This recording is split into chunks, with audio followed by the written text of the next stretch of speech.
Hello, I'm Father Time. Kronos, if you're a stickler for the classics. But nowadays, they just call me T. Things have changed. They always do. This thing, for example, is so archaic, so 14th century. Oh, I remember it made sense at the time, what with that tedious agrarian economy and the Black Death, of course. But now it seems rather awkward. Have you ever tried wielding one of these? No, I dare say not. You have devised far more efficient ways of reaping since then. I think maybe we'll just put that into a museum or something. Ah, but this. Now this I like. It really is much more to the point. Time's passage, so aptly demonstrated by the inexorable slippage of sand in thrall to gravity. Each grain passing from the future to the past by falling through the present. A simple, elegant demonstration of the second law of thermodynamics. The reason I move only forward, never back. Why one cannot unbreak an egg or unring a bell. Oh, I know you don't think about that stuff much. Not at least until time is running out. I've noticed this at your big sporting events, especially towards the end, when your team has just moments left to score and win or go down in defeat. In that case, you become acutely aware of me, until the buzzer at least. Then it's back to normal. And that is fine, of course. You need not pay attention to me. I will proceed nonetheless. You need not believe in me, and there may be some confusion on this point, but I am not a god. Never was. My portfolio is far narrower than that of even a lesser deity, and I certainly do not require worship.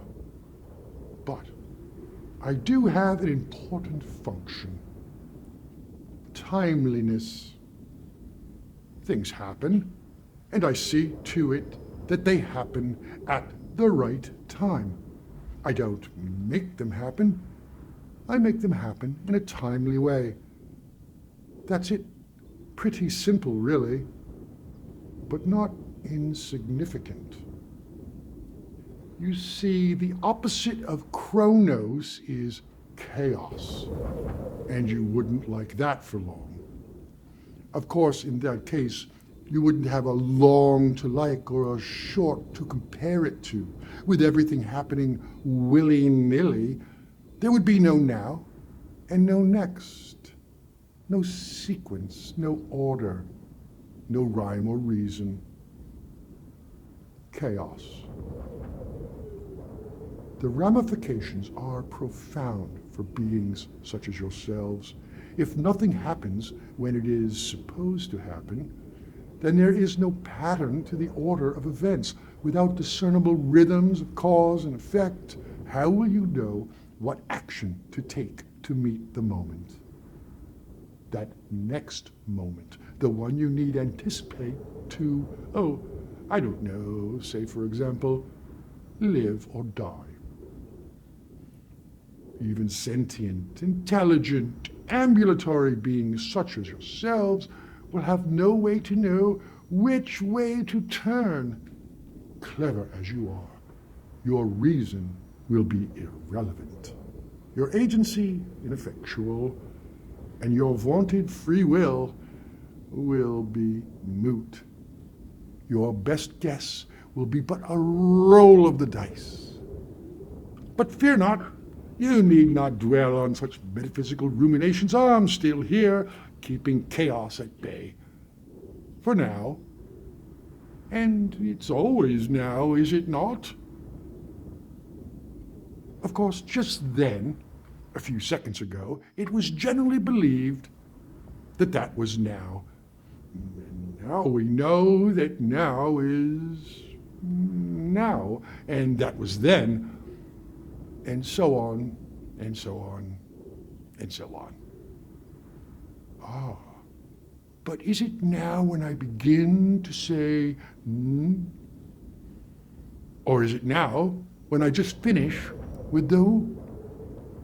Or is it smack dab in the middle of the oh? Perplexing questions indeed, and yet questions of absolutely no use whatsoever to anyone at any time, especially now.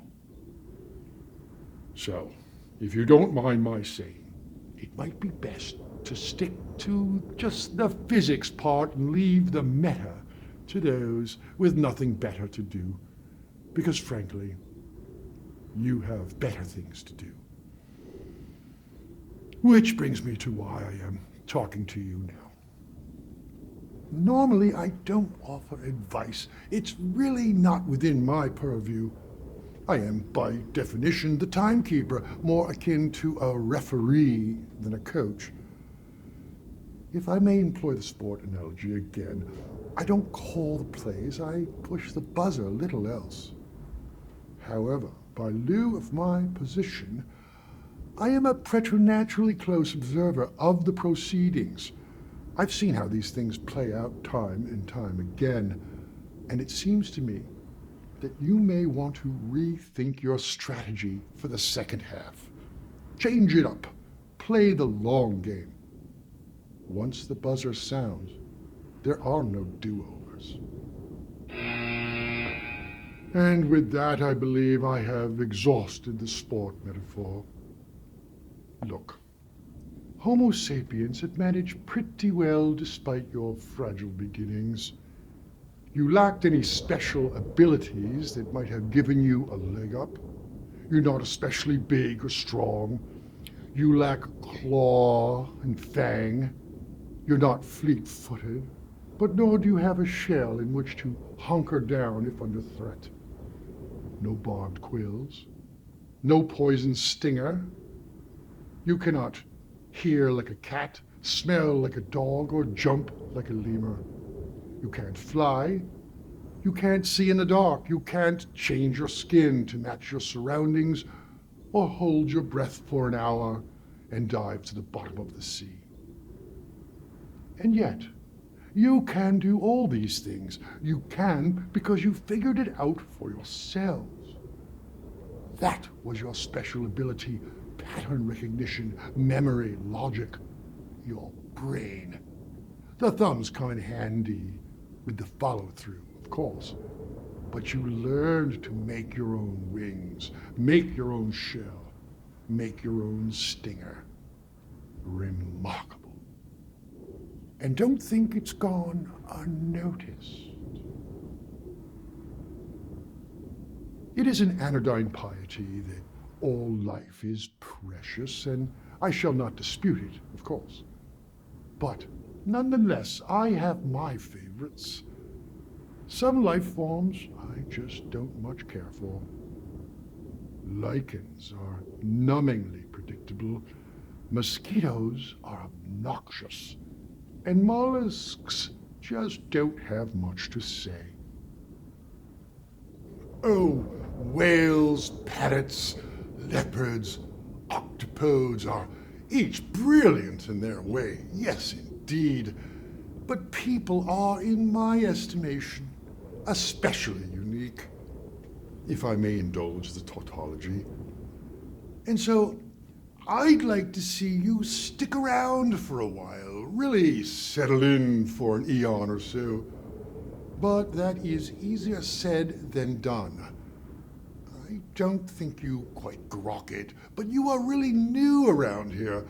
Your ascendance to prominence has been breathtakingly swift, but your durability is by no means assured.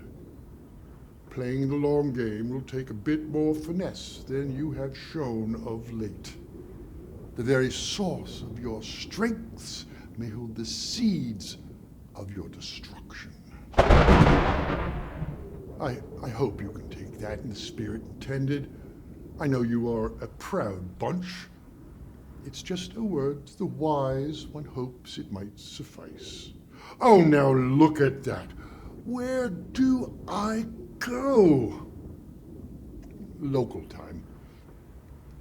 There is a star not but 1,000 light years from here that is about to go supernova.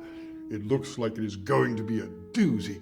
Biggest explosion you will ever see in 1,000 years. It might just go kablooey to smithereens, or maybe collapse into a black hole. Only time will tell, which is why I must be there to officiate. Pretty much nowish. Space will be there, X, Y, and Z, so what kind of continuum would it be without T? And of course, gravity will weigh in. It's inevitable, I'm afraid.